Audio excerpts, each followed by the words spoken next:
ಆಗಿನ್ನು ದೇಶಕ್ಕೆ ಸ್ವಾತಂತ್ರ್ಯ ಬಂದು ಒಂದು 20-25 ವರ್ಷ ಆಗಿತ್ತು. ಆಗ ಇಡೀ ದೇಶ ಅಭಿವೃದ್ಧಿಯ ಬಗ್ಗೆ ಚಿಂತನೆ ಮಾಡ್ತಾ ಇರಲಿಲ್ಲ. ಬದಲಾಗಿ ದೇಶದಲ್ಲಿದ್ದಂತಹ ಜನರ ಹೊಟ್ಟೆಯನ್ನು ಹೇಗೆ ತುಂಬಿಸಬೇಕು, ಇವರು ಹೇಗೆ ಸಲಹಬೇಕು ಅನ್ನುವಂಥದ್ರ ಬಗ್ಗೆ ಆಗಿನ ಸರ್ಕಾರಗಳು ಯೋಚನೆ ಮಾಡ್ತಾ ಇದ್ವು. ಯಾಕಂದ್ರೆ ಅಷ್ಟು ಕೆಳಮಟ್ಟದಲ್ಲಿ ನಾವು ಇದ್ವಿ. ಆಗಿನ್ನೇನು ಸ್ವಾತಂತ್ರ್ಯ ಬಂದಿತ್ತು, ಬ್ರಿಟಿಷರು ಹೇಗಿತ್ತೋ ಹಾಗೆ ಭಾರತವನ್ನು ಕೊಟ್ಟು ಹೋಗ್ಬಿಟ್ಟಿದ್ರು, ಇಡೀ ದೇಶದ ಸಂಪತ್ತನ್ನು ಲೂಟಿ ಹೊಡೆದಿದ್ರು. ದೇಶ ಅಂತಹ ಪರಿಸ್ಥಿತಿಯಲ್ಲಿತ್ತು. ಅಂತಹ ಪರಿಸ್ಥಿತಿಯಲ್ಲಿದ್ದ ದೇಶವನ್ನು ಒಂದು ಹಂತಕ್ಕೆ ತರಬೇಕು ಅಂತಾದರೆ ಎಲ್ಲ ರಾಜಕಾರಣಿಗಳು, ಜನಪ್ರತಿನಿಧಿಗಳು ಆಗಿದ್ದಂಥವರು ಸಾಕಷ್ಟು ಪ್ರಯತ್ನವನ್ನು ಪಟ್ಟಿದ್ದಾರೆ, ಕೆಲಸವನ್ನು ಮಾಡ್ತಾ ಬಂದರು. ಇಷ್ಟೆಲ್ಲ ಕೆಲಸಗಳನ್ನು ಮಾಡ್ತಾ ಬಂದಾಗ ಈ ಸ್ವಾತಂತ್ರ್ಯದ ಉತ್ತರಾರ್ಧದಲ್ಲಿ ಭಾರತಕ್ಕೆ ಅನೇಕ ಸಮಸ್ಯೆಗಳಿತ್ತು. ನಾನಾಗಲೇ ಹೇಳಿದೆ, ಬಡತನವಂತೂ ತಾಂಡವ ಆಡ್ತಾ ಇತ್ತು, ಶ್ರೀಮಂತಿಕೆ ಅನ್ನೋದು ಮರೀಚಿಕೆಯಾಗಿತ್ತು. ದೇಶದ 90-95% ಜನರು ಹಸುವಿನಿಂದ ಬಳಲ್ತಾ ಇದ್ರು. ಆ ಹಸುವನ್ನು ನೀಗಿಸಬೇಕಾದಂಥದ್ದು ಆಗಿನ ಸರ್ಕಾರಗಳ ಹೊಣೆಗಾರಿಕೆ ಆಗಿತ್ತು. ಆಗಿನ ಸರ್ಕಾರ ಅದನ್ನೇ ಯೋಚನೆ ಮಾಡ್ತಾ ಇತ್ತು. ಹೇಗೆ ನಮ್ಮ ಜನರ ಹೊಟ್ಟೆಯನ್ನು ನಾವು ತುಂಬಿಸಬೇಕು, ಹೇಗೆ ಬಡತನದಿಂದ ಜನರನ್ನು ಹೊರತೆಗಿಬೇಕು, ಇದ್ರ ಬಗ್ಗೆ ಯೋಚನೆ ಮಾಡ್ತಾ ಇದ್ರು. ಇನ್ನು ಆರ್ಥಿಕತೆ ಅಭಿವೃದ್ಧಿ ಅನ್ನೋದು ಇನ್ನು ಮರೀಚಿಕೆ ಆಗಿತ್ತು. ಆರ್ಥಿಕತೆ ಈಗಿನ್ನೂ ಎದ್ದೇಳ್ತಾ ಇತ್ತು ಅಷ್ಟೇ. ಆ ಆರ್ಥಿಕತೆಗೆ ಬೂಸ್ಟಪ್ ಮಾಡಬೇಕಾಗಿತ್ತು ಸರ್ಕಾರಗಳು ಅಂತ ಕೆಲಸದಲ್ಲಿ ನಿರತರಾಗಿತ್ತು. ಆಗಲೇ ನಮ್ಮ ಸ್ವಾತಂತ್ರ್ಯದ ಉತ್ತರಾರ್ಧದಲ್ಲೇ ನಮಗೆ ಈ ತೈಲಗಳು, ಪೆಟ್ರೋಲ್, ಡೀಸೆಲ್ ಇವೆಲ್ಲವೂ ಕೂಡ ಸಾಕಷ್ಟು ಜನ ಬಳಸ್ತಾ ಇರಲಿಲ್ಲ. ತುಂಬ ಕಡಿಮೆ ಪ್ರಮಾಣದಲ್ಲಿ ಬಳಸ್ತಾ ಇದ್ರು ಜನರು. ನಿಧಾನಕ್ಕೆ ಹೇಗೆ ಭಾರತ ನಮ್ಮ ಜನ ಆಧುನಿಕತೆಗೆ ತೆರೆದುಕೊಂಡ್ರೋ ನಂತರದ ದಿನಗಳಲ್ಲಿ 1980-85 ಇದಾದ ನಂತರ ತರುವಾಯ ಭಾರತ ರ್ಯಾಪಿಡ್ಲಿ ಗ್ರೋತ್ ಆಯಿತು. ಅಂದರೆ ಸ್ಪೀಡಾಗಿ ಗ್ರೋತ್ ಆಗೋದಕ್ಕೆ ಶುರುವಾಯಿತು, ಅಭಿವೃದ್ಧಿ ಹೊಂದೋದಕ್ಕೆ ಶುರುವಾಯಿತು. ಆಗ ಈ ಪೆಟ್ರೋಲ್ ಡೀಸೆಲ್ನ ಅವಶ್ಯಕತೆ ದೇಶದ ಜನರಿಗೆ ಜಾಸ್ತಿ ಬರ್ತಾ ಹೋಯಿತು. ಅದು 1970-75 ಸುಮಾರಿನಲ್ಲಿಯೇ ಭಾರತದಲ್ಲಿ ಈ ಪೆಟ್ರೋಲ್ ಡೀಸೆಲ್ಗೆ ಬೆಲೆಯನ್ನು ಜಾಸ್ತಿ ಮಾಡಿದ್ದಕ್ಕೋಸ್ಕರ ಒಂದು ದೊಡ್ಡ ಹೋರಾಟಗಳೇ ನಡೆದು 1973-74 ಸುಮಾರಿನಲ್ಲಿ ನಾನು ಮಾತಾಡ್ತಾ ಇದ್ದೀನಿ. ಆಗಿನ್ನೂ ನೇತೃತ್ವದ ಸರ್ಕಾರ ಇತ್ತು. ಆಗಿನ್ನೂ ಹೊಸದಾದಂಥ ಸರ್ಕಾರ ಸಾಕಷ್ಟು ಕೆಲಸಗಳನ್ನು ಮಾಡ್ತಾ ಇತ್ತು. ನೆಹರು ಆಯಿತು, ಆಮೇಲೆ ಲಾಲ್ ಬಹದ್ದೂರ್ ಶಾಸ್ತ್ರಿ ಅವರಾಯಿತು, ಅದಾದ ನಂತರ ಇಂದಿರಾ ಗಾಂಧಿ ಅವರ ಸರ್ಕಾರ ಬಂದಿತ್ತು. ಹೊಸದಾದಂಥ ಸರ್ಕಾರ, ಹೊಸದಂಥ ಪ್ರಧಾನಮಂತ್ರಿಗಳು ಒಂದಷ್ಟು ಕೆಲಸಗಳನ್ನು ಮಾಡ್ತಾ ಇದ್ರು. ದೇಶವನ್ನು ಹೇಗೆ ಅಭಿವೃದ್ಧಿ ಮಾಡಬೇಕು ಅಂಥೇಳಿ ಚಿಂತನೆಯನ್ನು ಮಾಡ್ತಾ ಇದ್ರು. ಅಂತಹ ಸಂದರ್ಭದಲ್ಲಿ ಆದಂಥ ಘಟನೆಗಳು, ಒಂದಷ್ಟು ಬೆಲೆ ಏರಿಕೆ ಆಗುವಂತಹ ಸಂದರ್ಭಗಳು ಕೂಡ ಬಂತು. ಅಂತಹ ಸಂದರ್ಭದಲ್ಲಿ ಆಗಿನ್ನೂ ವಿರೋಧ ಪಕ್ಷ ಅನ್ನುವಂಥದ್ದು ಇರಲೇ ಇಲ್ಲ. ಅಧಿಕೃತವಾದಂಥ ಪ್ರಬಲವಾದಂಥ ವಿರೋಧ ಪಕ್ಷ ಅನ್ನುವಂಥದ್ದು ಇರಲೇ ಇಲ್ಲ. ಇನ್ನು BJP ಉದಯನೇ ಆಗಿರಲಿಲ್ಲ 1973. ಆಗಲೇ ನಾವೇನು ಮಹಾನ್ ಪ್ರಧಾನಮಂತ್ರಿ, ಅಜಾತ ಶತ್ರು ಅಂತ ಕರಿತೀವೋ ಅಂಥ ಅಟಲ್ ಬಿಹಾರಿ ವಾಜಪೇಯಿ ಅವರೇ ಒಂದು ದೊಡ್ಡ ಹೋರಾಟವನ್ನು ಮಾಡಿದರು. ಜೊತೆಗೆ ಸಂಸತ್ ಭವನಕ್ಕೆ ಎತ್ತಿನ ಗಾಡಿಯಲ್ಲಿ ಹೋಗಿದ್ರು. ಅದು ಪೆಟ್ರೋಲ್ಗೆ 7 ಪೈಸೆ ರೂಪಾಯಿ ಜಾಸ್ತಿ ಆಯಿತು, 7 ಪೈಸೆ ಜಾಸ್ತಿ ಆಯಿತು ಅನ್ನೋದಕ್ಕೆ ಸಂಸತ್ತಿಗೆ ಎತ್ತಿನ ಗಾಡಿಯಲ್ಲಿ ಹೋಗಿದ್ರು. ಅಷ್ಟರ ಮಟ್ಟಿಗೆ ಒಂದು ದೊಡ್ಡ ಪ್ರತಿಭಟನೆಯನ್ನು ಮಾಡಿದ್ರು ಅವರು. ಅಷ್ಟು ಜನರನ್ನು ಹಿಡ್ಕೊಂಡು ಹೋಗಿದ್ರು. ಇದನ್ನು ಯೋಚನೆ ಮಾಡಿ, ಅಂತಹ ಕಾಲದಲ್ಲಿ 1970-75 ಸುಮಾರಿನಲ್ಲಿಯೇ 7 ಪೈಸೆ ಜಾಸ್ತಿ ಆಗಿದ್ದಕ್ಕೆ ಜನರು ಎಷ್ಟು ಪರಿಪಾಟಲನ್ನು ಪಟ್ಟರು. ವಿರೋಧ ಪಕ್ಷ ಅಲ್ಲದಂಥ ಒಂದು ಪಕ್ಷ ಜನಸಂಘದಲ್ಲಿದ್ದಂಥದ್ದು ವಾಜಪೇಯಿ ಅವರು ಅಷ್ಟು ದೊಡ್ಡ ಒಂದು ಪ್ರತಿಭಟನೆಯನ್ನು ಮಾಡಿದ್ರು ಅಂದರೆ ಇವತ್ತಿನ ಸಂದರ್ಭಕ್ಕೆ ಅದನ್ನು ಯೋಚನೆ ಮಾಡಿ ನೋಡಿ. ಇವತ್ತು ಶತಕವನ್ನು ದಾಟಿ ಪೆಟ್ರೋಲ್ನ ಬೆಲೆ ಹೋಗ್ತಾ ಇದೆ. ಇವತ್ತು ನಾವು ಎಷ್ಟರ ಮಟ್ಟಿಗೆ ಹೋರಾಟವನ್ನು ಮಾಡಬೇಕಾಗಿದೆ, ನಮ್ಮ ವಿರೋಧ ಪಕ್ಷಗಳಾಗಲಿ ಎಷ್ಟರ ಮಟ್ಟಿಗೆ ಚಿಂತನೆಯನ್ನು ಮಾಡಬೇಕಾಗಿದೆ. ಹೋಗಲಿ, ಆ ಪಕ್ಷದವರೇ ಇವತ್ತು ಆಡಳಿತವನ್ನು ಮಾಡ್ತಾ ಇದ್ದಾರೆ. ಅವರಿಗೆ ಈ ಕಷ್ಟ ಗೊತ್ತಾಗ್ತಾ ಇಲ್ವೇ? ಈ ಕಷ್ಟದ ಬಗ್ಗೆ ಇವತ್ತು ನಾನು ಮಾತಾಡ್ತಾ ಹೋಗ್ತೀನಿ. ಇದು ಇವತ್ತಿನ ಕಾರ್ಯಕ್ರಮ ಹಾರ್ವೆಸ್ಟ್ ಆಫ್ ಇಟ್ ಸ್ಟೋರಿ 1. ನಾನು ವಾಸುದೇವ್ ಭಟ್.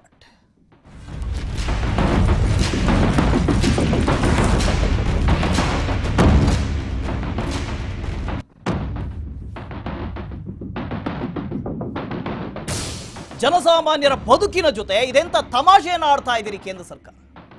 ಚುನಾವಣೆ ರಿಸಲ್ಟ್ ವರೆಗೆ ಒಂದೇ 1 ಪೈಸೆ ರೂಪಾಯಿ ಏರಿಸಿದಂತಹ ಬೆಲೆ ಇವತ್ತು ಗಗನಮುಖಿಯಾಗಿ ಏರ್ತಾ ಇದೆ. ಪ್ರತಿದಿನ ಏರಿಕೆಯನ್ನು ಕಾಣ್ತಾ ಇದೆ.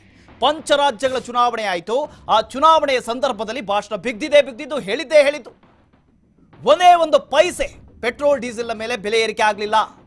ಅದೇ ಯಾವಾಗ ಈ ಪಂಚರಾಜ್ಯಗಳ ಚುನಾವಣೆಯ ರಿಸಲ್ಟ್ ಬಂತು, ಮರುದಿನ ಶುರುವಾಯಿತು ನೋಡಿ. ಆ 3 ತಿಂಗಳ ಚುನಾವಣೆಯಲ್ಲಿ ಏನು ಬಾಕಿ ಇತ್ತೋ, ಏನು ವಸೂಲಿ ಮಾಡೋದು ಬಾಕಿ ಇತ್ತೋ, ಅದೆಲ್ಲವನ್ನ ಈಗ ನಡೆದಂಥ ಒಂದು 2-3 ತಿಂಗಳಲ್ಲಿ ಅದಕ್ಕೆ 10 ಪಟ್ಟು ವಸೂಲಿ ಮಾಡಾಯಿತು. ಏಕಾಏಕಿ ಏರಿಸಿ ಆಯ್ತು. ವಿತ್ತ ಸಚಿವರು ಏನು ಹೇಳ್ತಾರೆ ಗೊತ್ತಾ ಇದಕ್ಕೆ? ರಾಜ್ಯಗಳು ತಮ್ಮ ತೆರಿಗೆಯನ್ನು ಕಡಿಮೆ ಮಾಡಬೇಕು, GSTಯನ್ನು ಕಡಿಮೆ ಮಾಡಬೇಕು. ರಾಜ್ಯಗಳು ತೆರಿಗೆಯನ್ನು ಕಡಿಮೆ ಮಾಡಿದ್ರೆ ಒಕ್ಕೂಟ ವ್ಯವಸ್ಥೆಯಲ್ಲಿ ಮತ್ತು ರಾಜ್ಯಗಳಿಗೆ ಯಾರು ಕೊಡ್ತಾರೆ? ಇದು ವಿತ್ತ ಸಚಿವರು ಹೇಳ್ತಾ ಇರುವಂಥದ್ದು. ಅವ್ರ ತೆರಿಗೆಯನ್ನು ಕಡಿಮೆ ಮಾಡೋದಲ್ಲ, ರಾಜ್ಯಗಳು ತೆರಿಗೆಯನ್ನು ಕಡಿಮೆ ಮಾಡಬೇಕು. ರಾಜ್ಯ ಏನು ವ್ಯಾಟನ್ನು ವಿಧಿಸ್ತಾ ಇದೆ ಅದನ್ನು ಕಡಿಮೆ ಮಾಡಿ ಅಂತ ಹೇಳಿ ಕೇಂದ್ರದ ವಿತ್ತ ಸಚಿವರು ಹೇಳ್ತಾ ಇದ್ದಾರೆ. ಬೇಕು ಅಂತಲೇ ಹೇಳ್ತಾ ಇದ್ದೀರೋ, ಜವಾಬ್ದಾರಿಯುತವಾಗಿ ಹೇಳ್ತಾ ಇದ್ದೀರೋ, ಅಥವಾ ಸುಮ್ಮನೆ ಏನೋ ಹೇಳಬೇಕು ಅಂತ ಹೇಳಿ ಹೇಳ್ತಾ ಇದ್ದೀರೋ? ರಾಜ್ಯ ಸರ್ಕಾರಗಳು ಅವರು ವಿಧಿಸ್ತಾ ಇರುವಂತಹ ಟ್ಯಾಕ್ಸ್ ಏನಿದೆ ಅದನ್ನು ಇಳಿಸಿ. ನಿರ್ಮಲಾ ಸೀತಾರಾಮನ್ ಅವರು ಹೇಳ್ತಾ ಇದ್ದಾರೆ. ವಿತ್ತ ಸಚಿವರೇ, ಇದೆಂಥ ಮೂರ್ಖತನದ ಹೇಳಿಕೆ ನಿಮ್ಮದು. ಇವತ್ತು ನಾವೇನು ಪೆಟ್ರೋಲ್ ಡೀಸೆಲ್ನ ಬಗ್ಗೆ ಮಾತಾಡ್ತಾ ಇದ್ವಿ, ಸಾಕಷ್ಟು ಜನ ಹೇಳ್ತಾ ಇದ್ರು ಯಾಕೆ ಪೆಟ್ರೋಲ್ ಡೀಸೆಲ್ ಬಗ್ಗೆ ಬೆಲೆ ಏರಿಕೆ ಆಗ್ತಾ ಇದೆ, ಯಾಕೆ ಮಾತಾಡ್ತಾ ಇಲ್ಲ, ಯಾಕೆ ಮಾತಾಡಬಾರ್ದು? ನಾವು ಮಾತಾಡ್ತಾ ಇದ್ದೀವಲ್ಲ ಇಲ್ಲಿ. ಎಂತಹ ದೊಡ್ಡ ಸಮಸ್ಯೆ ಇದು. ಪೆಟ್ರೋಲ್ ಡೀಸೆಲ್ನ ಯಾವುದೋ ತೈಲ ಅಂತ ಹೇಳಿ ಭಾವನೆ ಮಾಡಬೇಕಾಗಿದ್ದಿಲ್ಲ. ತೈಲಗಿಂತಲೂ ಜಾಸ್ತಿಯಾಗಿ ನಮ್ಮ ದೇಶಕ್ಕೆ, ನಮ್ಮ ಈ ದೇಹಕ್ಕೆ ಹೇಗೆ ರಕ್ತ ಮುಖ್ಯನೋ, ರಕ್ತ ಇಲ್ಲದೆ ಇದ್ರೆ ಹೇಗೆ ಹಾರ್ಟ್ ಅಟ್ಯಾಕ್ ಅಂತ ಹರಿತೀವಲ್ಲ, ಹಾರ್ಟ್ ಅಟ್ಯಾಕ್ ಆದರೆ ರಕ್ತ ಪರಿಚಲನೆ ಆಗದೇ ಇರುವಂಥದ್ದು, ನಿಂತು ಹೋಗೋದು. ಹಾರ್ಟ್ ಅಟ್ಯಾಕ್ ಆದರೆ ಏನಾಗುತ್ತೆ ಹೇಳಿ? ಸತ್ತು ಹೋಗ್ತಾನೆ ಮನುಷ್ಯ. ಅದೇ ರೀತಿಯಾಗಿ ಇಡೀ ದೇಶಕ್ಕೆ ಪೆಟ್ರೋಲ್ ಅನ್ನೋದು ಒಂದು ರಕ್ತ. ಆ ರಕ್ತ ಸರಿಯಾದ ನಿಟ್ಟಿನಲ್ಲಿ ಪರಿಚಲನೆ ಆಗದೇ ಇದ್ರೆ, ಎಲ್ಲಿ ಹೋಗಬೇಕಲ್ಲಿ ಹೋಗದೇ ಇದ್ರೆ, ಇಡೀ ದೇಶವೇ ಹಾರ್ಟ್ ಅಟ್ಯಾಕ್ ಆದ ಹಾಗೆ ಈ ದೇಶ ಸತ್ತು ಹೋಗುತ್ತೆ, ದೇಶ ನಿಂತು ಹೋಗುತ್ತೆ. ಅಷ್ಟು ನಮ್ಮ ಜೀವಕ್ಕೆ ರಕ್ತ ಎಷ್ಟು ಅಗತ್ಯವೋ ಅಷ್ಟು ಜನರಿಗೆ, ನಮಗೆ ಇವತ್ತು ಪೆಟ್ರೋಲ್ ಡೀಸೆಲ್ನ ಅಗತ್ಯತೆ ಇದೆ. ಇಂಥ ಅಗತ್ಯ ವಸ್ತುಗೆ, ಅತ್ಯವಶ್ಯಕವಾದಂತಹ ವಸ್ತುವಿಗೆ ಇಷ್ಟರ ಮಟ್ಟಿಗೆ ತೆರಿಗೆಯನ್ನು ಹಾಕ್ತಾ ಇದ್ದೀರಲ್ವ, ಯಾವ ಒಂದು ನ್ಯಾಯ ಇದು ಅಂತ ಹೇಳಿ? ಯಾವ ಖುಷಿಗೆ ಹಾಕ್ತಾ ಇದ್ರಿ? ಗೊತ್ತು ನಮಗೆ, ಕೊರೋನಾ ಬಂದಿದೆ, ಇಡೀ ದೇಶಕ್ಕೆ ಕಷ್ಟ ಕಾಲ ಇದೆ, ಕೇಂದ್ರ ಸರ್ಕಾರ ರಾಜ್ಯ ಸರ್ಕಾರಗಳಿಗೆ ತೆರಿಗೆ ಬರ್ತಾ ಇಲ್ಲ, ಬೊಕ್ಕಸ ಖಾಲಿಯಾಗಿದೆ, ಒಂದು ಕಡೆ ಇನ್ಕಮ್ ಟ್ಯಾಕ್ಸ್ ಬರ್ತಾ ಇಲ್ಲ, GST ಕಡಿಮೆ ಆಗಿದೆ. ಇದೆಲ್ಲವನ್ನು ನಾವು ವಿಭಾವನೆ ಮಾಡಬೇಕು. ಆಯ್ತು ಮಾಡಿ ಸ್ವಾಮಿ, ಬೇಡ ಅಂತ ಹೇಳ್ತಾ ಇಲ್ಲ. ಆದರೆ ಇದೆಲ್ಲವೂ ಕಡಿಮೆ ಆಗಿದೆ ಅಂತ ಹೇಳಿ ಪೆಟ್ರೋಲ್ ಡೀಸೆಲ್ನ ಮೇಲೆ ಎಲ್ಲ ತೆರಿಗೆಯನ್ನು ನೀವು ಹಾಕಿಬಿಟ್ರೆ ಹೇಗೆ? ಜನರು ಏನು ಮಾಡಬೇಕು? ಇದನ್ನು ಹೇಳಿ, ಜನರು ಏನು ಮಾಡಬೇಕು? ನೀವು ಯೋಜನೆಗಳನ್ನು ಯಾರಿಗೋಸ್ಕರ ರೂಪಿಸ್ತಾ ಇದ್ದೀರಿ, ಯಾಕೆ ರೂಪಿಸ್ತಾ ಇದ್ದೀರಿ ಅದೇ ಗೊತ್ತಾಗ್ತಾ ಇಲ್ಲ. ದೇಶದಲ್ಲಿ ಇವತ್ತಿಗೂ 90% ಜನ ಹಸುವಿನಿಂದ ಸಾಯ್ತಾ ಇದ್ದಾರೆ, ಬಳಲ್ತಾ ಇದ್ದಾರೆ. ಅವರೆಲ್ಲರೂ ಬಡವರು. ಇವತ್ತು ನೀವೇನು 100, 103, 104 ಅಂತ ಹೇಳಿ ಪೆಟ್ರೋಲ್ ಮಾಡಿದಿರೋ, ಬೆಲೆಗಳನ್ನು ಮಾಡಿದಿರೋ, ಸಾಮಾನ್ಯನಿಗೆ ಕಷ್ಟ ಆಗ್ತಾ ಇದೆ. ಸಾಮಾನ್ಯರು ಅಳ್ಳನ್ನು ತೋಡ್ಕೊಳ್ತಾ ಇದ್ದಾರೆ. ಶ್ರೀಮಂತರಿಗೆ ಏನೂ ಆಗ್ತಾ ಇಲ್ಲ ಸ್ವಾಮಿ, ನೀವು 200 ಮಾಡಿ 250 ಮಾಡಿ. ಶ್ರೀಮಂತರು ಏನು ಮಾಡೋದಿಲ್ಲ, ಅವರು ಖುಷಿ ಆಗುತ್ತೆ, ಅವ್ರಿಗೆ 200 ರೂಪಾಯಿ ಮ್ಯಾಟ್ರ್ ಅಲ್ಲ. ಆದರೆ ಸಾಮಾನ್ಯ ಜನ, ಅವನಿಗೆ 100 ರೂಪಾಯಿನೂ ಒಂದು ವಿಷಯನೇ.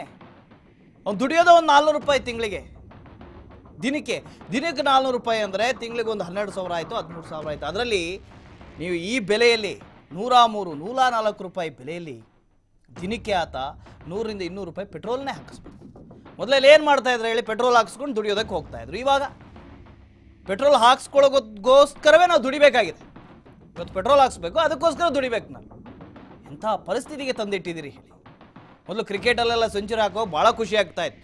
ಯಾರು ಸಚಿನ್ ಸೆಂಚುರಿ ಹಾಕಿದ್ನಾ, ಕೊಹ್ಲಿ ಸೆಂಚುರಿ ಹೊಡೆದ್ನಾ, ಸೆಹ್ವಾಗ್ ಸೆಂಚುರಿ ಹೊಡೆದ್ನಾ, ಭಾಳ ಖುಷಿ ಸೆಂಚುರಿ.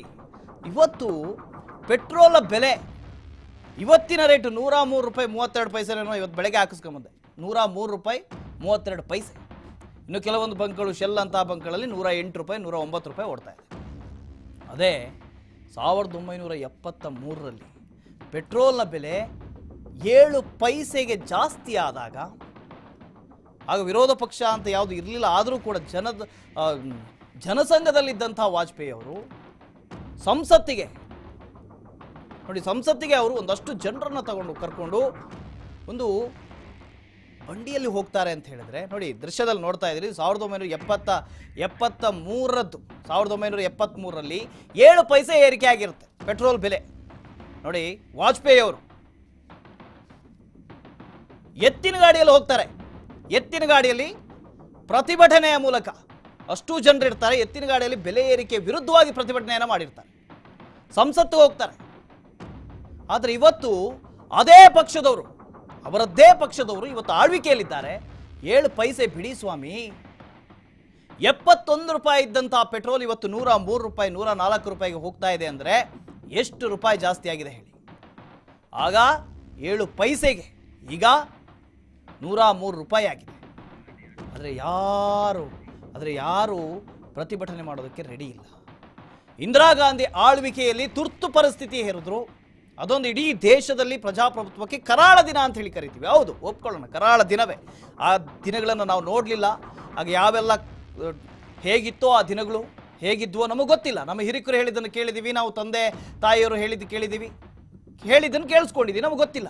ಆದರೆ ಇವತ್ತಿನ ತುರ್ತು ಪರಿಸ್ಥಿತಿ ಇದೆಯಲ್ವಾ, ಇದನ್ನು ಏನು ಕರಿಬೇಕು?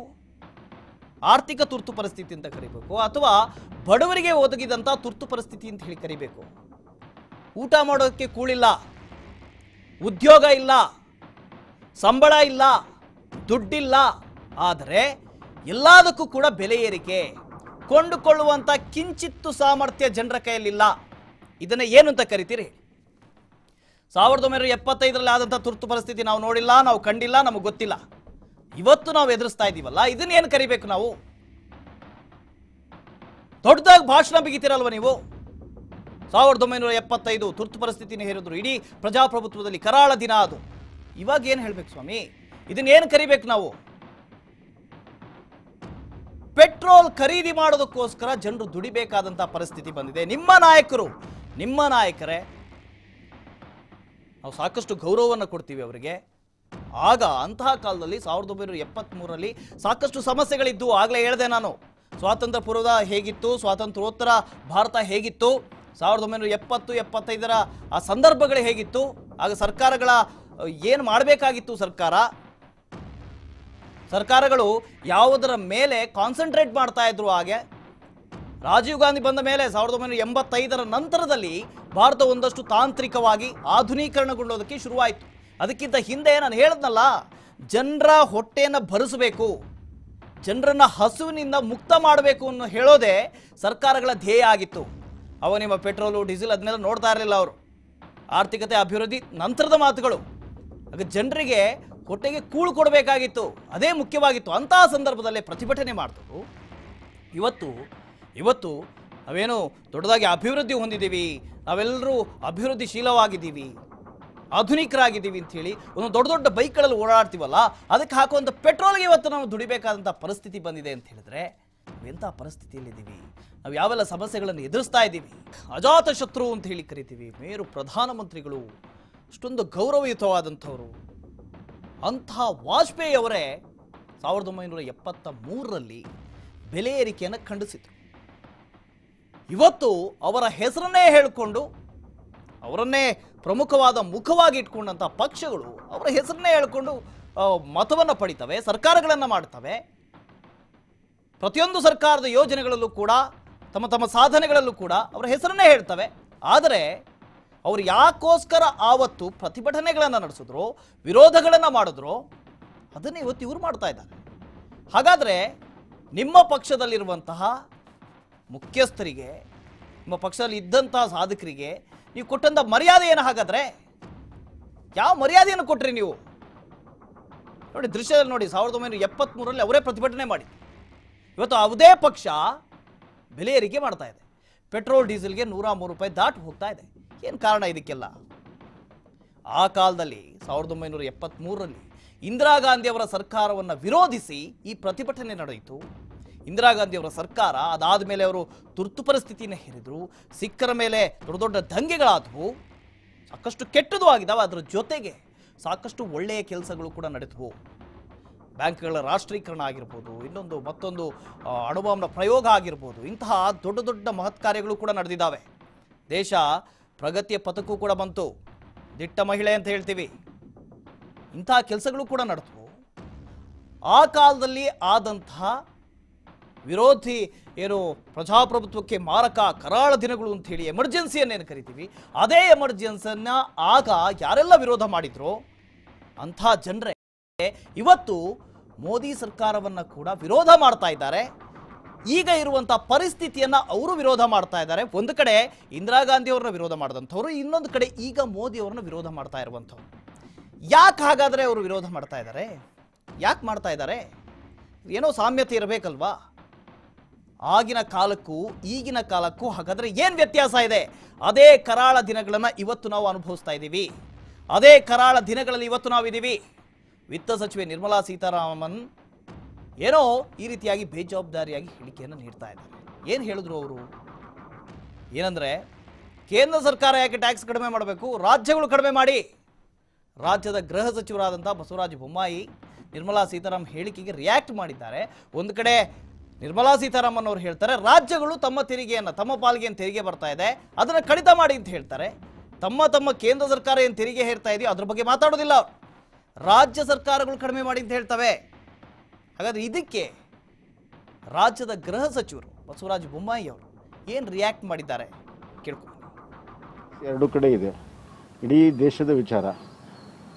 ಎಲ್ಲರೂ ಕೂತ್ಕೊಂಡು ಆ್ಯಕ್ಚುಯಲ್ ಕಾಸ್ಟ್ ಎಷ್ಟು ಮತ್ತು ನಿರ್ವಹಣೆ ಕಾಸ್ಟ್ ಎಷ್ಟು, ಕನ್ವರ್ಷನ್ ಕಾಸ್ಟ್ ಎಷ್ಟು ಮತ್ತು ಪೆಟ್ರೋಲಿಯಂ ಕಂಪ್ನಿಗಳ ಸ್ಥಿತಿಗತಿ ಎಲ್ಲ ಕೂತ್ಕೊಂಡು ವಿಚಾರ ಮಾಡಿ ಒಟ್ಟಾರೆ ಸಾಮಾನ್ಯ ಜನರ ಮೇಲಿನ ಭಾರವನ್ನು ಕಡಿಮೆ ಮಾಡುವಂಥದ್ದಕ್ಕೆ ಎಲ್ಲರೂ ಒಗ್ಗಟ್ಟಾಗಿ ನಿರ್ಣಯ ಮಾಡೋದು ಒಳ್ಳೆಯದು. ಪೆಟ್ರೋಲ್ ಮೇಲ್ ಸೆಸ್ಸನ್ನು ರಾಜ್ಯಗಳೇ ಕಡಿಮೆ ಮಾಡಿ ಅನ್ನೋ ಮಾತನ್ನು ಹಣಕಾಸು ಸಚಿವರು ಹೇಳಿದ್ದಾರೆ. ಸೆಸ್ ಎರಡು ಕಡೆ ಇದೆ, ಇಡೀ ದೇಶದ ವಿಚಾರ.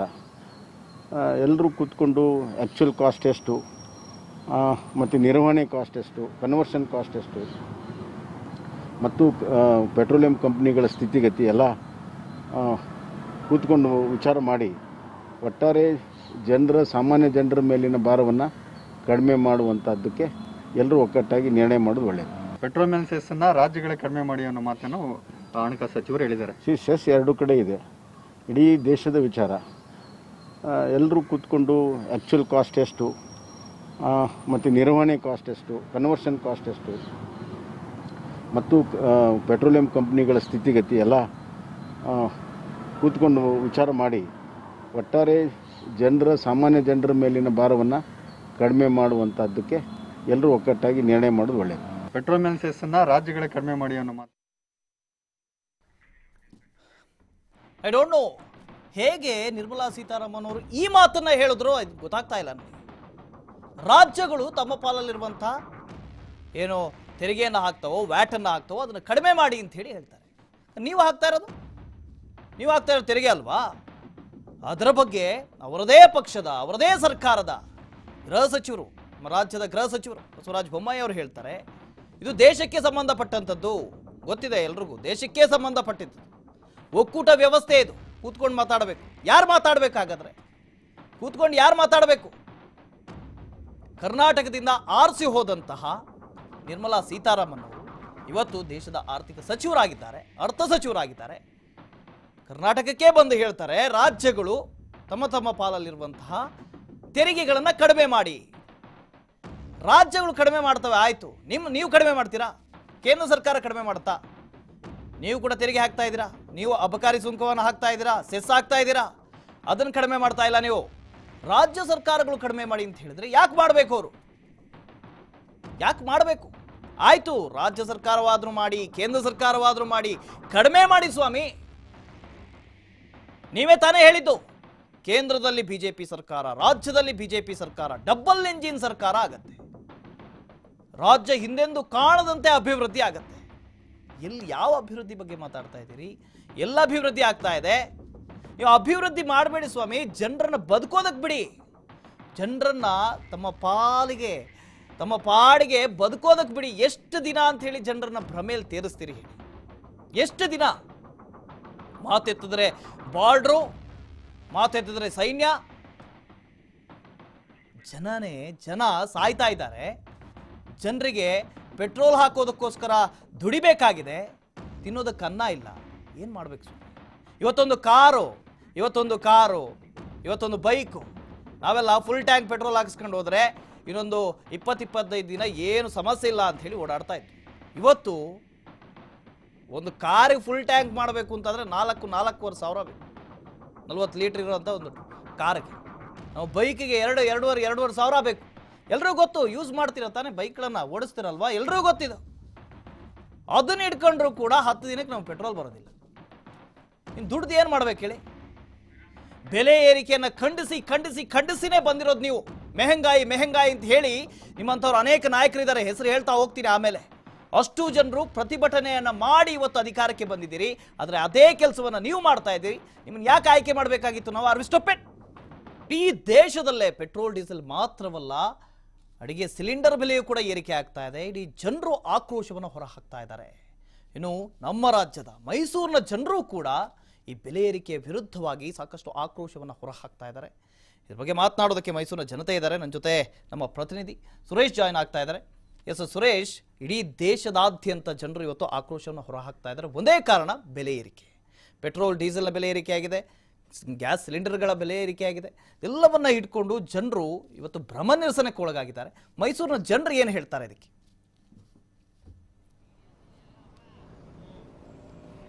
ವಾಸುದೇವ್, ಖಂಡಿತವಾಗ್ಲು ಇಂತಹ ನಾಲಾಯಕ್ ಸರ್ಕಾರ, ಇಂತಹ ಕೆಟ್ಟ ಸರ್ಕಾರ ನಿಜಕ್ಕೂ ನಾವು ನೋಡಿಲ್ಲ ಅನ್ನೋ ರೀತಿಯಲ್ಲಿ ಜನರು ಇವತ್ತು ತಮ್ಮ ಆಕ್ರೋಶವನ್ನ ವ್ಯಕ್ತಪಡಿಸ್ತಾ ಇದ್ದಾರೆ. ಮಾತ್ರ ಅಲ್ಲ, ಮಹಿಳೆಯರು ಇವತ್ತು, ಗೃಹಿಣಿಯರು ಒಂದು ತೊಟ್ಟು ವಿಷವನ್ನ ಕುಡಿದು ನಾವು ಸಾಯ್ತೀವಿ, ಮೋದಿ ನೀವು ಆರಾಮಾಗಿ ದೆಹಲಿಯಲ್ಲಿ ಗದ್ದೆಗೆಯಲ್ಲಿ ಕುತ್ಕೊಂಡು ಆಡಳಿತ ಮಾಡಿ ಅನ್ನೋ ರೀತಿಯಲ್ಲಿ ಸ್ವತಃ ಇದೇ TV5 ಜೊತೆ ಮಹಿಳೆಯರು ತಮ್ಮ ಆಕ್ರೋಶವನ್ನ ವ್ಯಕ್ತಪಡಿಸಿರೋದು ನೋಡಿದ್ದೀವಿ. ಇಷ್ಟು ದೊಡ್ಡ ಮಟ್ಟದಲ್ಲಿ ಈ ರೀತಿಯಾಗಿ ಮಾಡುವಂಥದ್ದು ಯಾವ ಕೆಟ್ಟ ಸರ್ಕಾರವನ್ನು ಕೂಡ ನೋಡಿಲ್ಲ ಅನ್ನೋ ಒಂದು ಆಕ್ರೋಶ ಜನಸಾಮಾನ್ಯರಲ್ಲಿರುವಂಥದ್ದು. ಸ್ವತಃ ಜನರು ಕೂಡ ನನ್ನ ಜೊತೆ ಇದ್ದಾರೆ, ಮಾತಾಡಿಸ್ತೀನಿ. ಸರ್, ಈ ರೀತಿಯಾದಂಥ ಸರ್ಕಾರವನ್ನ ನೋಡಿದ್ದೀರಾ, ಮತ್ತೆ ಇಂದಿನ ಸರ್ಕಾರದಲ್ಲಿ ಯಾವ್ದಾದ್ರು ಉದಾಹರಣೆ ಕೊಡ್ತೀರಾ? ಸಣ್ಣ ಪ್ರಮಾಣದ ಏರಿಕೆಯಾದಂಥ ಸಂದರ್ಭದಲ್ಲಿ ಯಾವ ರೀತಿ ಹೋರಾಟ ನಡೆದಿತ್ತು ಅಂತ? ಹಿಂದೆ ಏನಾಗಿತ್ತು ನಾವು ನೋಡಿದಾಗೆ, ಹಿಂದೆ ಇದ್ದಂಥ ಕಾಂಗ್ರೆಸ್ ಸರ್ಕಾರದಲ್ಲಿ ನಾವು ನೋಡಿದಾಗೆ 6 ತಿಂಗಳಿಗೊಮ್ಮೆ ಅಥವಾ 9 ತಿಂಗಳಿಗೊಮ್ಮೆ, ವರ್ಷಕ್ಕೊಮ್ಮೆ ಪೆಟ್ರೋಲ್ ಡೀಸೆಲ್ನ ಏರಿಕೆ ಮಾಡ್ತಾ ಇರೋದು. 50 ಪೈಸಾ, ₹1 ಮಾಡಿದ ಸಮಯದಲ್ಲಿ BJP ಸರ್ಕಾರ ಎಂತೆಂಥ ಹೋರಾಟಗಳು ಮಾಡಿತ್ತು ಅಂತಂದರೆ, 1973ನೇ ಇಸ್ವಿನಲ್ಲಿ ಇದೇ ಇದ್ದಂತಹ ಅಟಲ್ ಬಿಹಾರಿ ವಾಜಪೇಯಿ ಅವರು ಬರೀ 7 ಪೈಸಾ ಪೆಟ್ರೋಲ್ ಜಾಸ್ತಿ ಆಗಿದ್ದಕ್ಕೆ ಕಾಂಗ್ರೆಸ್ ಸರ್ಕಾರದಲ್ಲಿ ಒಂದು ದೊಡ್ಡ ಇದನ್ನ ಮಾಡಿ ಎತ್ತಿನ ಗಾಡಿ ಮಾಡಿಕೊಂಡು ಇದಕ್ಕೆ ಹೋಗಿದ್ರು, ಸಂಸತ್ ಭವನಕ್ಕೆ ಹೋಗಿದ್ದಂಥ ಉದಾಹರಣೆಗಳಿದೆ. ಅಂಥ ಸಮಯದಲ್ಲಿ ಈಗ ಇವರು ಕಣ್ಣು ಕಾಣದೇದಾಗೆ ದಿನಕ್ಕೆ 20 ಪೈಸಾ 30 ಪೈಸಾ ಮಾಡಿಕೊಂಡು ₹70 ಇದ್ದಂಥ ಪೆಟ್ರೋಲ್ನ ₹102 70 ಪೈಸೆಗೆ ತಂದು ನಿಲ್ಲಿಸಿದ್ದಾರೆ. ದಿನ ಜನಗಳು ಈಗಾಗಲೇ ಕೊರೋನಾದಿಂದಾಗಿ, ಲಾಕ್ಡೌನ್ನಿಂದಾಗಿ 1.25 ವರ್ಷದಿಂದ ತತ್ತರಿಸಿ ಹೋಗಿದ್ದಾರೆ. ಜನಗಳು ಒಂದು ಹೊತ್ತು ಊಟಕ್ಕೂ ಸಹ ಕಷ್ಟಪಡೋ ಪರಿಸ್ಥಿತಿ ಆಗಿದೆ. ಅಂಥ ಸಮಯದಲ್ಲಿ ಇವರು ಅಚ್ಚೆ ದಿನಗಳು ಕೊಡ್ತೀವಿ, ನಿಮಗೆ ಅಚ್ಚೆ ದಿನಗಳು ಕೊಡ್ತೀವಿ ಅಂತ ಅಧಿಕಾರಕ್ಕೆ ಬರೋಕ್ಕೆ ಮುಂಚೆ ಹೇಳಿ, ಜೊತೆಗೆ ಇವರು ಇವರ ಪ್ರಣಾಳಿಕೆಯಲ್ಲೂ ಸಹ ₹40ಗೆ ಪೆಟ್ರೋಲ್ನ ಕೊಡ್ತೀವಿ ಅಂತ ಘೋಷಣೆ ಮಾಡಿದ್ರು. ಅದು ನೋಡಿದ್ರೆ ಈಗ ಇವರು ಅಚ್ಚೆ ದಿನಗಳು ಬರೀ BJP ಅವ್ರಿಗೆ ಮಾತ್ರ ಬರ್ತಾ ಇದೆ ಹಣ ಮಾಡ್ಕೊಳ್ಳಿಕ್ಕೆ. ಸಾರ್ವಜನಿಕರಿಗೆ, ಬಡ ಜನರ ಮೇಲೆ ಹೊಟ್ಟೆ ಮೇಲೆ ಹೊಡೆದು ಇವರು ಸರ್ಕಾರ ನಡೆಸ್ತಾ ಇದ್ದಾರೆ. ಇಂಥ ಸರ್ಕಾರನ ನಾವು ಇದುವರೆಗೂ ನೋಡೇ ಇಲ್ಲ ಬಹುಶಃ. ಏನ್ ಹೇಳಕ್ಕೆ, ಇನ್ನು ತೈಲ ಬೆಲೆ ಜೊತೆಗೆ ಗ್ಯಾಸ್ ಬೆಲೆನೂ ಕೂಡ ಆಗಿದೆ. ಮಹಿಳೆಯರು ಕೂಡ ವ್ಯಾಪಾರ ವಹಿವಾಟನ್ನು ಇದು ಮಾಡಬೇಕಾಗುತ್ತೆ. ಸಾಕಷ್ಟು ಕೂಲಿ ಕಾರ್ಮಿಕರಿದ್ದಾರೆ, ಸೊ ಅವ್ರಿಗೂ ಕೂಡ ಸಾಕಷ್ಟು ಹೊಡೆತ ಬಿದ್ದಿದೆ. ಸೊ ಆ ವಿಚಾರದಲ್ಲಿ ಹೇಳೋದು, ಈ ವಿಚಾರದಲ್ಲಿ ನಾನು ಏನು ಹೇಳಕ್ಕೆ ಇಷ್ಟಪಡ್ತೀನಿ ಅಂತಂದ್ರೆ, ಇವರು ಮಾನ್ಯ ಪ್ರಧಾನಮಂತ್ರಿಗಳು ಒಂದೇ ದೇಶ ಒಂದೇ ತೆರಿಗೆ ಅಂತ ಹೇಳಿ ಎಲ್ಲಾನು GSTಗೆ ತಂದರು. ಅಂದ್ರೆ ಎಂಥ ಬುದ್ಧಿವಂತರು ಅಂದ್ರೆ, ಇವರು ಪ್ರಧಾನಮಂತ್ರಿಗಳು ಸರ್ಕಾರಕ್ಕೆ ಆದಾಯ ಬರೋದಕ್ಕೆಲ್ಲ GST ತಂದರು. ಅಂದ್ರೆ 4%, 8% ಇದ್ದಂತಹ ಇದನ್ನ 18% ಮಾಡಿದ್ರು. ಮಾಡಿ ಸರ್ಕಾರಕ್ಕೆ ಆದಾಯ ಬರಕ್ಕೆ ಮಾಡ್ಕೊಂಡ್ಬಿಟ್ರು. ಆದರೆ ಅದೇ ಜನರಿಗೆ, ದೇಶದ ಜನರಿಗೆ, ಬಡ ಜನರಿಗೆ ಆದಾಯ ಆಗ ಅಂತ ಪೆಟ್ರೋಲು ಡೀಸೆಲ್ನ GSTಯಿಂದ ಹೊರಗಡೆ ಇಟ್ಟಿದ್ದಾರೆ. ಯಾಕೆ ಸ್ವಾಮಿ ನೀವು ಈ ಪೆಟ್ರೋಲು ಡೀಸೆಲ್ನ GST ವ್ಯಾಪ್ತಿಗೆ ತಂದಿ? ನೀವು ಇದನ್ನು ತಂದ್ರೆ ₹45ರಿಂದ ₹50 ಬರುತ್ತೆ ಪೆಟ್ರೋಲು. ನೀವು ಇನ್ನೇನು ಒಳ್ಳೆ ಅಚ್ಚೆ ದಿನಗಳನ್ನ ದೇಶದ ಜನತೆಗೆ ಏನೂ ಕೊಡಬೇಕಾಗಿಲ್ಲ. ನೀವು ಪೆಟ್ರೋಲು ಮತ್ತೆ ಡೀಸೆಲ್ನ GST ವ್ಯಾಪ್ತಿಗೆ ತಂದ್ರೆ ಅದೇ ನೀವು ಕೊಡೋ ಅಂತ ಅಚ್ಚೆ ದಿನಗಳು ಭಾರತೀಯ ಜನರಿಗೆ ಇನ್ನೇನು ಬೇಕಾಗಿಲ್ಲ.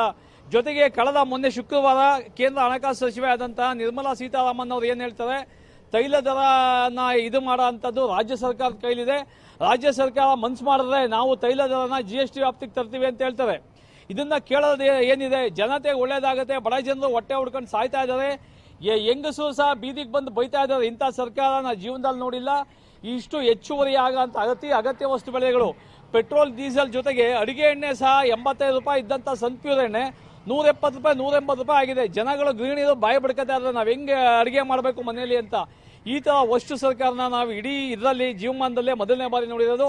ದಯಮಾಡಿ ನೀವು ಸರ್ಕಾರ ನಡೆಸೋಕ್ಕಾದ್ರೆ ಬೆಲೆಗಳನ್ನ ಇಡಿಸಿ, ಇಲ್ಲ ಅಂದ್ರೆ ರಾಜೀನಾಮೆ ಕೊಟ್ಟು ಹೋಗಿ ಅಂತ ಹೇಳ್ತಾ ಇದ್ದೀನಿ ನಾನು. ನೀವೇನು ಹೇಳಕ್ಕೆ ಇಷ್ಟಪಡ್ತೀರಾ ಸರ್? ಈ ಒಂದು ಸರ್ಕಾರದಲ್ಲಿ ಇಷ್ಟು ಬೆಲೆ ಜಾಸ್ತಿ ಆದ್ರೆ ಯಾವ ರೀತಿ ಜೀವನ ನಡೆಸೋದು? ದಿನ ಬೆಲೆಗಳು ಜಾಸ್ತಿ ಆಗ್ತಾ ಇದೆ. ಪೆಟ್ರೋಲ್ ಡೀಸೆಲ್ದೆಲ್ಲ, ಗ್ಯಾಸ್ ಎಲ್ಲ ಜಾಸ್ತಿ ಆಗ್ತಾ ಇದೆ. ಇದು ಆದಷ್ಟು ಮೇಲೆ ಇರೋ ಅಧಿಕಾರಿಗಳೆಲ್ಲ ಸೇರಿ ಕುಂತು ಮಾತಾಡಬೇಕಾಗತ್ತೆ. ಈಗ ಪ್ರಧಾನಮಂತ್ರಿಗಳು ಇದು ಕೇಳ್ತಾ ಇದ್ದಾರೆ, ನೋಡಬೇಕಾಗತ್ತೆ. ಇದು ಪೆಟ್ರೋಲ್ ಡೀಸೆಲ್ ಬೆಲೆಗಳು ಏಳಿಸ್ತಾ ಅಂದರೆ ಕಡಿಮೆ ಮಾಡಬೇಕು ಮತ್ತು GST ವ್ಯಾಪ್ತಿಗೆ ತರಬೇಕು. ಇಲ್ಲ ಅಂದರೆ ರಾಜೀನಾಮೆ ಕೊಟ್ಟು ಹೋಗ್ಬೇಕಾಗತ್ತೆ. ಇದು ಭಾರಿ ಖಂಡನೆ, ಭಾರಿ ಇದಾಗಿದೆ. ಇದು ಎಲ್ಲ ಜನಗಳಿಗೆ ಹೊರಬಿದ್ದಿದೆ. ಬಡವ್ರ ಬಗ್ಗರಂತೂ ಬೀದಿಲಿ ಓಡಾಡೋಕ್ಕಾಗ್ತಿಲ್ಲ, ಜೀವನ ಮಾಡೋದು ಕಷ್ಟ ಆಗಿದೆ. ಮತ್ತು ಎಲ್ಲ ಇದಾಗಿದೆ. ಭಾರಿ ತೊಂದರೆಯಿಂದ ಜನಗಳು ಅನುಭವಿಸ್ತಾ ಇದ್ದಾರೆ ಇದನ್ನು. ವಾಸುದೇವ್, ಇದಿಷ್ಟು ಮೈಸೂರಿಗರ ಆಕ್ರೋಶ ಆಗ್ತಿರುವಂಥದ್ದು. ಯಾಕಂದರೆ ದೊಡ್ಡ ಮಟ್ಟದಲ್ಲಿ ಈಗಾಗಲೇ ಈ ಆಕ್ರೋಶವನ್ನು ಮೈಸೂರಿಗರು ಕೂಡ ವ್ಯಕ್ತಪಡಿಸ್ತಾ ಇದ್ದಾರೆ. ಓಕೆ, ಧನ್ಯವಾದಗಳು ಸುರೇಶ್.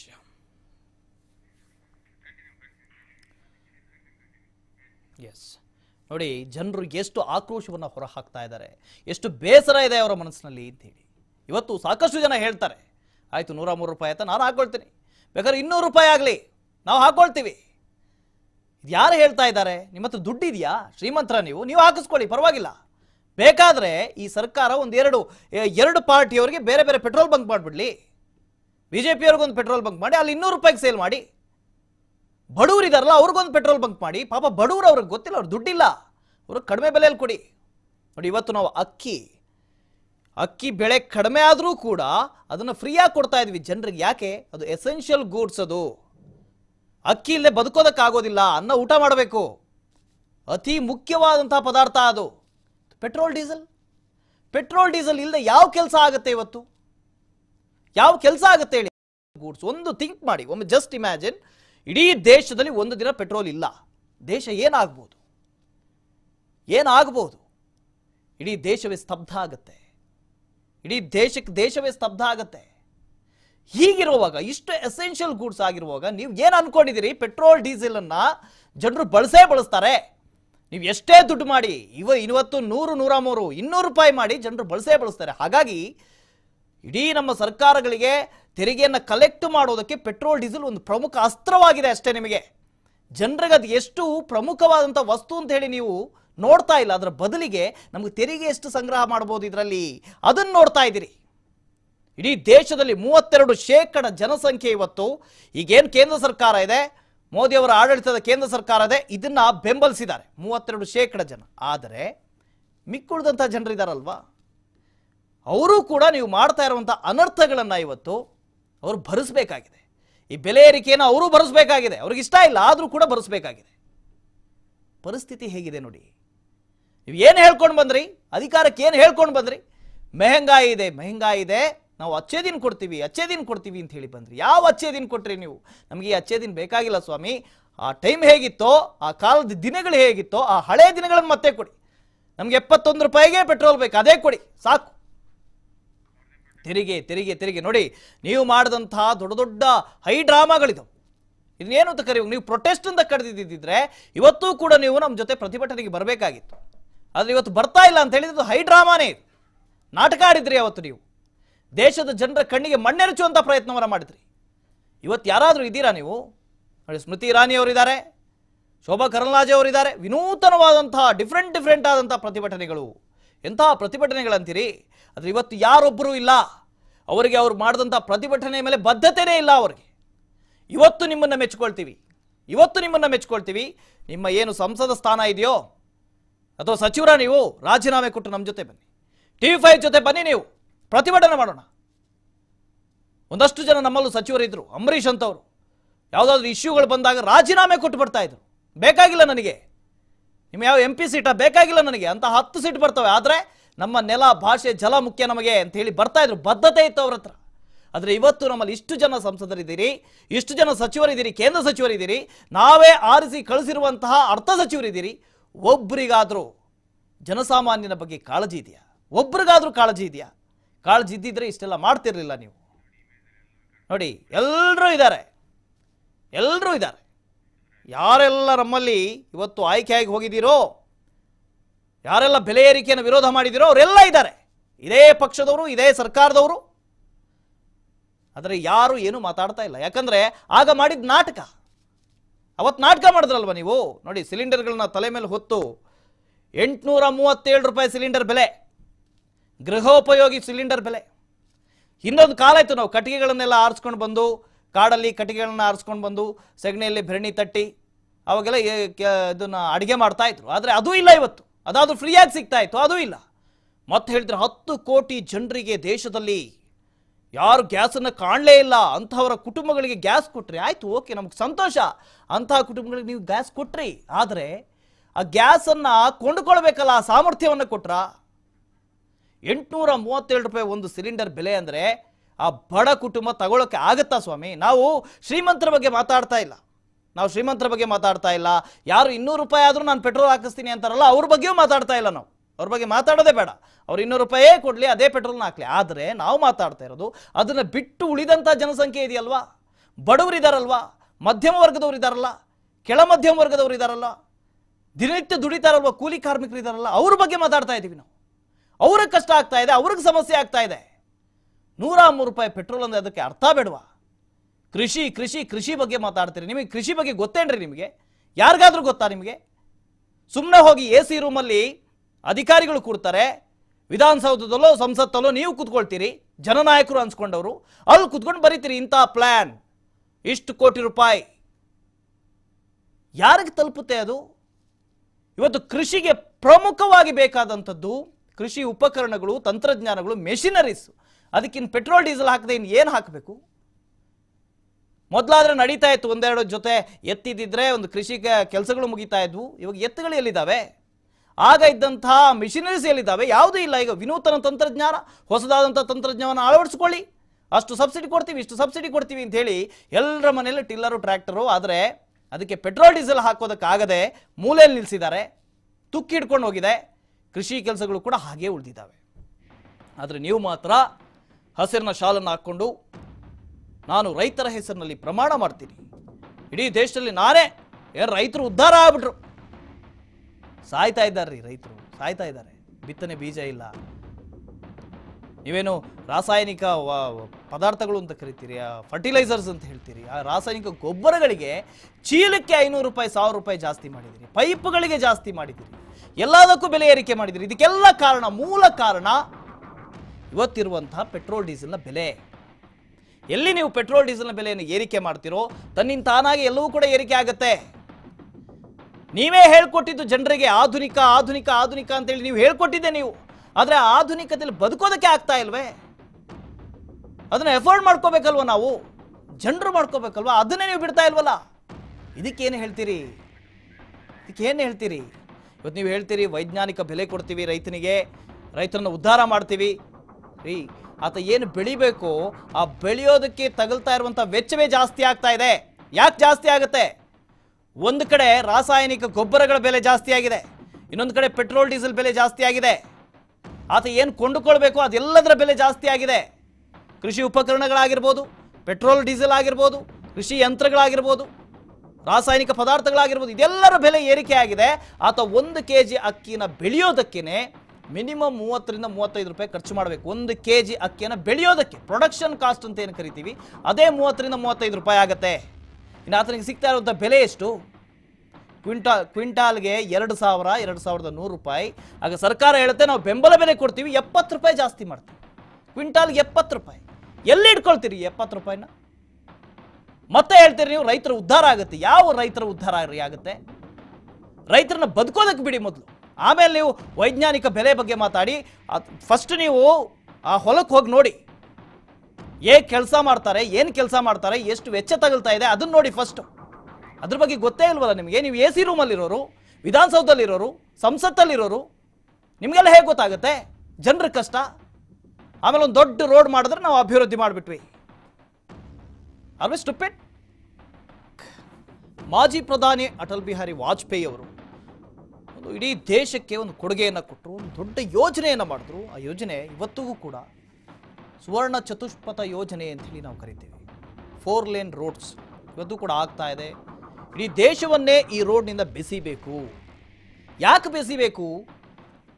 ಸಂಚಾರ ವ್ಯವಸ್ಥೆ ಅಥವಾ ಟ್ರಾನ್ಸ್ಪೋರ್ಟ್ ಇದೆಯಲ್ಲ, ಇದು ದೇಶದ ಅಭಿವೃದ್ಧಿಯ ವೇಗವನ್ನು ಹೆಚ್ಚು ಮಾಡುತ್ತೆ. ಒಂದು ಕಡೆಯಿಂದ ಇನ್ನೊಂದು ಕಡೆಗೆ ಫಾಸ್ಟ್ ಮೂವಿಂಗ್ ಇರಬೇಕು. ಆಗ ದೇಶ ವೇಗವಾಗಿ ಅಭಿವೃದ್ಧಿಯನ್ನು ಹೊಂದುತ್ತೆ. ದೇಶದ ಆರ್ಥಿಕ ಅಭಿವೃದ್ಧಿಯೂ ಕೂಡ ವೇಗವಾಗಿ ಆಗುತ್ತೆ ಅಂತ ಹೇಳಿದವರು ಮಾಜಿ ಪ್ರಧಾನಿಗಳು ಅಟಲ್ ಬಿಹಾರಿ ವಾಜಪೇಯಿ. ಆದರೆ ನೀವು ಮಾಡಿದಂತಹ ರಸ್ತೆಗಳಲ್ಲಿ ಇವತ್ತು ಓಡಾಡೋದಕ್ಕೆ ಆಗ್ತಾ ಇದೆಯಾ? ಆ ರಸ್ತೆಯಲ್ಲಿ ಓಡಾಡೋದಕ್ಕೆ ವಾಹನಗಳಿಗೆ ಪೆಟ್ರೋಲ್ ಡೀಸೆಲ್ಗೆ ಇವತ್ತು 103 ರೂಪಾಯಿ 104 ರೂಪಾಯಿ ಕೊಡಬೇಕು ಅಂತಾದರೆ ಆ ರಸ್ತೆಯಲ್ಲಿ ಓಡಾಡೋದು ಹೇಗೆ? ನೀವೇನೋ ಮಾಡಿದ್ರಿ, ಹೇಳಿದ್ರಿ ಅಭಿವೃದ್ಧಿಗೆ ವೇಗ ಕೊಡುತ್ತೆ, ರೋಡ್ಗಳು ಬೇಕು, ರೋಡ್ ಆಯಿತು. ಆ ರೋಡ್ಗಳಲ್ಲಿ ಹೋಗೋದಕ್ಕೆ ಈಗ ವಾಹನಕ್ಕೆ ತೈಲ ಹಾಕಬೇಕಲ್ವಾ? ಆ ಪೆಟ್ರೋಲ್ ಡೀಸೆಲ್ ಅನ್ನು ಹಾಕೋದಕ್ಕೆ ಇವತ್ತು ಜನರು ಕಷ್ಟವನ್ನು ಪಡ್ತಾ ಇದ್ದಾರೆ. ಹಾಗಾದ್ರೆ ಇವರ ಕಷ್ಟಕ್ಕೆ ಹೊಣೆ ಯಾರು? ಯಾರು ಕೇಳಬೇಕಿದ್ದನ್ನ? ವಿರೋಧ ಪಕ್ಷಗಳು ಕೇಳಬೇಕಾ? ವಿರೋಧ ಪಕ್ಷಗಳೇ ಇಲ್ಲ, ಸತ್ತು ಹೋಗಿದ್ದಾವೆ. ವಿರೋಧ ಪಕ್ಷಗಳು ಪ್ರಶ್ನೆ ಮಾಡುವಂತ ಹಂತಕ್ಕೆ ಬಂದಿಲ್ಲ. ಇದು ನಮ್ಮ ದುರಂತ. ಇದು ಪ್ರಜಾಪ್ರಭುತ್ವ ಅಂತ ಹೇಳ್ತೀವಲ್ಲ, ಈ ಪ್ರಜಾಪ್ರಭುತ್ವದಲ್ಲಿ ವಿರೋಧ ಪಕ್ಷದ ಕೆಲಸವೇ ಅದು, ವಿರೋಧ ಮಾಡಬೇಕು. ವಾಚ್ ಡಾಗ್ಸ್ ಅಂತ ಹೇಳ್ತಾರೆ. ಯಾವ ವಾಚ್ ಡಾಗ್ಸೋ ಗೊತ್ತಾಗ್ತಾ ಇಲ್ಲ, ಅವ್ರು ಎಲ್ಲಿದ್ದಾರೆ ಏನು ಮಾಡ್ತಾ ಇದ್ದಾರೆ ಅದು ಗೊತ್ತಾಗ್ತಾ ಇಲ್ಲ. ಆದರೆ ಜನಸಾಮಾನ್ಯ ಮಾತ್ರ ಕಷ್ಟದ ಮೇಲೆ ಕಷ್ಟವನ್ನು ಅನುಭವಿಸ್ತಾನೆ ಇದ್ದಾರೆ. ಲಾಕ್ಡೌನ್ನ ಸಂದರ್ಭ, ಲಾಕ್ಡೌನ್ ಮೊದಲೇದಾಗಿ ಹೇಳ್ತಾ ಇರೋದು ಲಾಕ್ಡೌನ್ ಕೊರೋನಾದ ಸಂದರ್ಭ. ಈ ಸಂದರ್ಭದಲ್ಲಿ ನೀವು ಎಸೆನ್ಷಿಯಲ್ ಗೂಡ್ಸ್ ಯಾವುದು ನಮಗೆ ಬೇಕೇ ಬೇಕೋ ಅಂತಹ ಬೇಕುಗಳ ಮೇಲೆ ತೆರಿಗೆಯನ್ನು ಹಾಕ್ತಾ ಹೋದರೆ ಏನಾಗುತ್ತೆ? ನಾಳೆ ಬರ್ಕೊಳ್ಳಿ, ನಾಳೆ BMTC ಬಸ್ ಚಾರ್ಜ್ಗಳನ್ನು ಏರಿಸೋದಕ್ಕೆ 20% ಏರಿಸೋದಕ್ಕೆ ಈಗಾಗಲೇ ಶಿಫಾರಸು ಮಾಡಿದ್ದಾರೆ.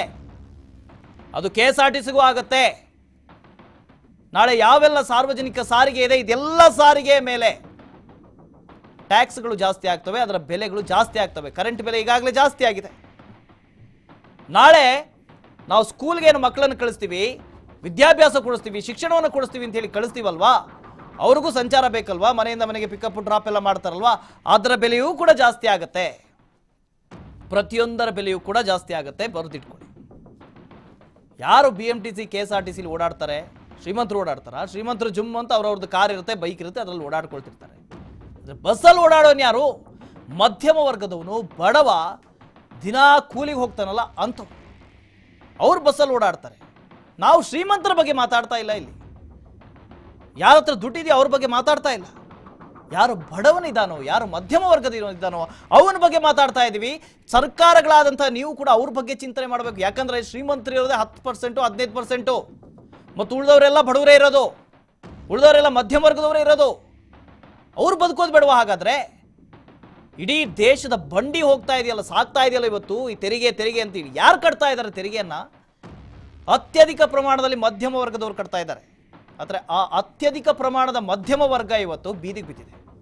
ಒಂದು ಕಡೆ ಉದ್ಯೋಗ ಇಲ್ಲ, ಉದ್ಯೋಗ ನಷ್ಟ ಆಗಿದೆ. ಕೆಲಸ ಇಲ್ಲದಿದ್ದರೆ ಸಂಬಳ ಇರೋದಿಲ್ಲ. ಆ ಕುಟುಂಬವನ್ನು ಸಾಕಿ ಸಲಹಬೇಕು, ಅದಕ್ಕೆ ಕಷ್ಟ ಇದೆ. ಕೆಲಸ ಸಿಗ್ತಾ ಇಲ್ಲ ಹುಡುಕಿದ್ರು. ದಿನನಿತ್ಯದ ಸಾಮಗ್ರಿಗಳ ಬೆಲೆ ಏರಿಕೆ ಆಗ್ತಾ ಇದೆ. ಪೆಟ್ರೋಲ್ ಡೀಸೆಲ್ನ ಬೆಲೆ ಏರಿಕೆ ಆಗ್ತಾ ಇದೆ. ಇದು ನಮ್ಮ ಅಚ್ಚೇ ದಿನ. ಇವತ್ತು ದೇಶದ ಜನರನ್ನ ಭ್ರಮೆಯಲ್ಲಿ ಮುಳುಗಿಸ್ಬಿಟ್ಟಿದ್ದೀರಿ ನೀವು. ಅಭಿವೃದ್ಧಿಯ ಭ್ರಮೆ ಒಂದು ಕಡೆ ಅಚ್ಚೇ ದಿನದ ಭ್ರಮೆ ಇನ್ನೊಂದು ಕಡೆ. ಎಲ್ಲ ಭ್ರಮೆಗಳು ಒಂದರ ಮೇಲೆ ಒಂದರಂತೆ ಭ್ರಮೆ, ನಾವೆಲ್ಲ ಅಭಿವೃದ್ಧಿ ಹೊಂದುತ್ತಾ ಇದ್ದೀವಿ. ಭ್ರಮೆ ಸೃಷ್ಟಿಸಿಬಿಡು. ಜನರೆಲ್ಲರೂ ಹೌದು ಹೌದು ಹೌದು ಅಂತ ನಂಬ್ಕೊಂಡ್ಬಿಡು. ಉದ್ಯೋಗ ಇದೆ ನಮ್ಮಲ್ಲಿ, ಸಾಕಷ್ಟು ಉದ್ಯೋಗ ಮಾಡಿದ್ದೀವಿ, ಉದ್ಯೋಗ ಸೃಷ್ಟಿ ಮಾಡಿದ್ದೀವಿ. ಭ್ರಮೆ. ಜನ ಅದನ್ನು ನಂಬ್ತಾರೆ. ಅಚ್ಚೇ ದಿನ ಬಂತು ಅದೂ ಭ್ರಮೆ, ಅದನ್ನು ನಂಬ್ಕೊಂಡ್ಬಿಟ್ಟಿದ್ದಾರೆ ಜನರು. ಅದನ್ನೇ ಮಾಡ್ತಾ ಇರುವಂಥ ತಪ್ಪು. ಇವತ್ತು ಕೂಡ ನಾವು ಅದನ್ನೇ ನಂಬಿದ್ದೀವಿ. ಭ್ರಮೆಯಲ್ಲಿದ್ದೀವಿ, ನಾವು ಭ್ರಮಾಲೋಕದಲ್ಲಿದ್ದೀವಿ. ಸ್ವಲ್ಪ ಭ್ರಮೆಯಿಂದ ಹೊರಗೆ ಬಂದು ನೋಡಿ, ಒಂದು ದಿನ ಸಾಮಾನ್ಯ ನಾಗರಿಕನಾಗಿ ಬದುಕು ತೋರಿಸಿ. ಒಬ್ಬ ಕಾಮನ್ ಮ್ಯಾನ್ಗೆ ಸರ್ಕಾರ ಏನು ಮಾಡಬೇಕು ಅದನ್ನು ನೀವು ಮಾಡಿದಿರಾ ಅಂತ ಹೇಳಿ ನಿಮ್ಮನ್ನು ನೀವು ಪ್ರಶ್ನೆ ಮಾಡ್ಕೊಳ್ಳಿ. ಒಂದು ದಿನ ಹೊರಗೆ ಬಂದು ನೀವು ಕಾಮನ್ ಮ್ಯಾನ್ ಆಗಿ ಆಕ್ಟ್ ಮಾಡಿ ತೋರಿಸಿ, ಬದುಕು ತೋರಿಸಿ. ಒಂದಿನ ಆಗುತ್ತೆ ನೋಡೋ ನಿಮ್ಮ ಕೈಯಲ್ಲಿ. ಶ್ರೀಮಂತರ ಪರವಾಗಿರುವಂಥ ಸರ್ಕಾರಗಳು ನಮಗೆ ಯಾಕ್ರಿ ಬೇಕು? ಅವ್ರು ಸಾಮಾನ್ಯ ಮನುಷ್ಯನ ಪರವಾಗಿರುವಂಥ ಸರ್ಕಾರಗಳು ನಮಗೆ ಬೇಕು. ಸಾಮಾನ್ಯ ಮನುಷ್ಯನ ಜೀವನವನ್ನು ಉದ್ಧಾರ ಮಾಡುವಂಥ ಸರ್ಕಾರ ಬೇಕು. ನಮ್ಮ ಸಂವಿಧಾನ ಅದನ್ನೇ ಹೇಳೋದು. ನೀನು ಶ್ರೀಮಂತಿಕೆಯಿಂದ ಬದುಕು, ಇನ್ನೊಂದು ಬದುಕು ಅಂತ ಹೇಳೋದಿಲ್ಲ. ಒಬ್ಬ ಮನುಷ್ಯ, ಸಾಮಾನ್ಯ ಮನುಷ್ಯ ಚೆನ್ನಾಗಿ ಬದುಕಬೇಕು, ಯಾವುದೇ ಅಡೆತಡೆಗಳು ಇಲ್ಲದೆ ಸುಖವಾಗಿ ಬದುಕೋದಕ್ಕೆ ಸಾಮಾನ್ಯ ಜನರಿಗೆ ಏನು ಮಾಡಬೇಕು ಅದನ್ನು ಮಾಡಿ. ಅದನ್ನು ಬಿಟ್ಟು ಜನರು ಕಣ್ಣೀರು ಹಾಕೋ ಥರ ಮಾಡ್ತಾ ಇದ್ದೀರಲ್ವಾ? ಅವ್ರ ಶಾಪ ನಿಮಗೆ ತಟ್ಟದೇ ಇರುತ್ತಾ? ಹೇಳಿ. ಗೆದ್ದೆತ್ತಿನ ಬಾಲವನ್ನು ಹಿಡ್ಕೊಂಡು ಹೋಗ್ತಾ ಇದ್ದೀರಿ ನೀವು. ನಿಮಗೆ ಯಾರೆಲ್ಲ ನಿಮ್ಮ ಚುನಾವಣೆಗಳಿಗೆ ನಿಮ್ಗೆ ಯಾರೆಲ್ಲ ಇದ್ದಾರೋ, ಹಣೆ ಯಾರೆಲ್ಲ ಹೂಡಿಕೆ ಮಾಡಿದಾರೋ, ಯಾರು ನಿಮ್ಮ ಜೊತೆ ಇದ್ರೋ, ನಿಮ್ಮ ಪರವಾಗಿ ಜೈ ಜೈ ಅಂದ್ರೋ ಅವ್ರ ಪರವಾಗಿ ನೀವಿದ್ದೀರಿ. ಯಾರೆಲ್ಲ ಬಂಡವಾಳಶಾಹಿಗಳಿದ್ದಾರೋ ಅವ್ರ ಪರವಾಗಿ ನೀವಿದ್ದೀರಿ. ಬಡವರು ಕಾಣಿಸ್ತಾ ಇಲ್ಲ ನಿಮಗೆ, ಮಧ್ಯಮ ವರ್ಗದವ್ರು ಕಾಣಿಸ್ತಾ ಇಲ್ಲ. ಯಾರು ದುಡಿತಾ ಇದ್ದಾರೋ ಅವ್ರು ದುಡಿತಾನೇ ಇದ್ದಾರೆ. ಇವತ್ತು ₹1 ಸಂಬಳ ಜಾಸ್ತಿ ಆಗಿಲ್ಲ ಅವರಿಗೆ. 2-3 ವರ್ಷಗಳಾಯಿತು, ₹1 ಸಂಬಳ ಜಾಸ್ತಿ ಆಗಲಿಲ್ಲ. ಅದೇ ಸಂಬಳದಲ್ಲಿ ಅವರು ದುಡಿತಾ ಇದ್ದಾರೆ. ಆದರೆ ಖರ್ಚುಗಳು ಏನಿದೆ ಅದು ಪ್ರತಿದಿನ ಜಾಸ್ತಿ ಆಗ್ತಾ ಇದೆ. ಪ್ರತಿದಿನ ನಮ್ಮ ಸಚಿವರಿಗೆ ಕೇಳಿದ್ರೆ ಸಚಿವರು ಹೇಳ್ತಾರೆ ರಾಜ್ಯ ಸರ್ಕಾರಗಳು ತೆರಿಗೆಯನ್ನು ಕಡಿಮೆ ಮಾಡಿ. ಮತ್ತೆ ನೀವೇನು ಮಾಡ್ತಾ ಇದ್ದೀರಿ? ನಿಮ್ಮ ತೆರಿಗೆ ಇಲ್ವಾ? ಹಾಗಾದ್ರೆ ರಾಜ್ಯ ಸರ್ಕಾರಗಳು ತೆರಿಗೆ ಕಡಿಮೆ ಮಾಡಬೇಕು ಅಂತ ಆದರೆ ಕೇಂದ್ರ ಸರ್ಕಾರಗಳು ಯಾಕಿರೋದು? ಯಾಕೆ ಒಕ್ಕೂಟ ವ್ಯವಸ್ಥೆ ಯಾಕಿರೋದು?